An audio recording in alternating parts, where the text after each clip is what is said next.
महे सर्वसिद्धिं देमहे तन्नो जरा प्रचोदयात् स्वाहा।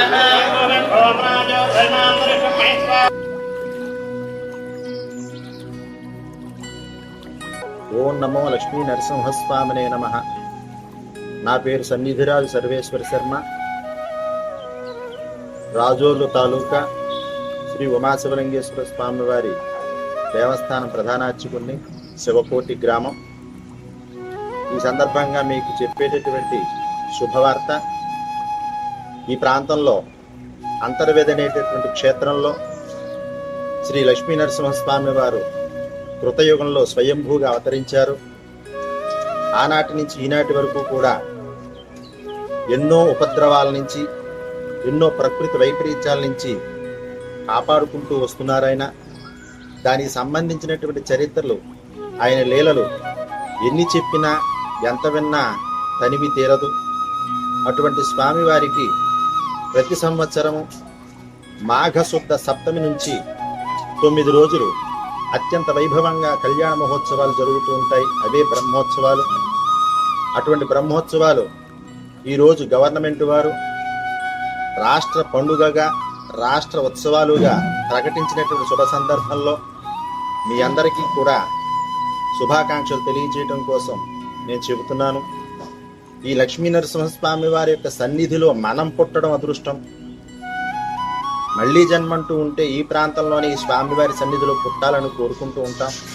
ఎందుకోసం అంటే ఎన్నో యుగాల నుంచి కాపాడుకుంటూ, ఎన్నో తరాల వాళ్ళని కాపాడుతూ, ఈ తరానికి చూసుకున్నట్లయితే గతంలో జరిగినటువంటి సందర్భాలు మనకి ప్రత్యక్షం. ఇక కోనసీమ జిల్లా భూమి మీద ఉండదు, సముద్రంలో కలిసిపోతుంది అని చెప్పి భయభ్రాంతులు గురవుతున్న సందర్భంలో రాత్రికి రాత్రి ఆ స్వామివారు వాతావరణాన్ని మార్చి ఆ ఉపద్రవాన్ని మనకి దరి చేరకుండా కాపాడి రక్షించారనడంలో సందేహం లేదు. ఇదందరూ కూడా ఒప్పుకుని తీరవలసినటువంటి నగ్న సత్యం. ఇటువంటి లీలలు చూసుకున్నట్లయితే ఆ కృతయుగం నుంచి ఈనాటి వరకు కూడా చాలా కోట్లలో ఉన్నాయి.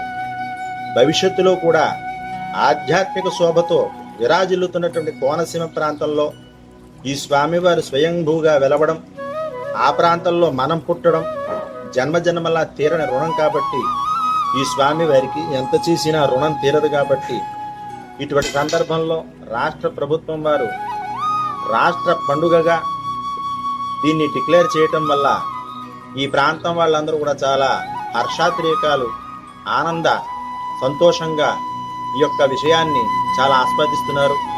ఈ సందర్భంలో మీకు తెలియజేసేది, మీ అందరికీ కూడా ఈ లక్ష్మీ నరసింహస్వామి వారు ఉన్నంతకాలం, శివకోటి ఉమాశివలింగేశ్వర స్వామి ఉన్నంతకాలం ఈ ప్రాంతానికి ఏది ఉండదు, ఎటువంటి దుర్భిక్షము ఉండదు. కాబట్టి ఆ స్వామివారి ఆశీస్సులు అందరికీ ఉండాలని చెప్పేసి మనస్ఫూర్తిగా కోరుకుంటూ లోకా సమస్త శివరూపవంతు. ఓం నమో లక్ష్మీ నరసింహస్వామినే నమః. ఓం నమః శివాయ.